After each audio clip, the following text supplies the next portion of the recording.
Bakit kailangan mong magdagdag ng income? Dahil sa mga bayarin tulad ng pagkain, renta, kuryente at tubig. At para bayaran ang mga utang tulad ng loan, credit card at home credit. At syempre, para sa family future mo tulad ng bahay, savings at mga sasakyan.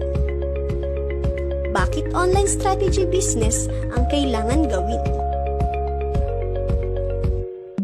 Dahil dito nakatuon ang oras ng mga tao tulad ng Facebook, Twitter, Instagram at YouTube.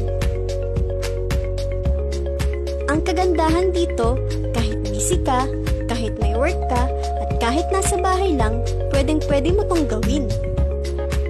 Trending ito ngayon dahil lahat ng bagay ay halos nasa online na, tulad ng Lalamove, Grab, Shopee at Lazada.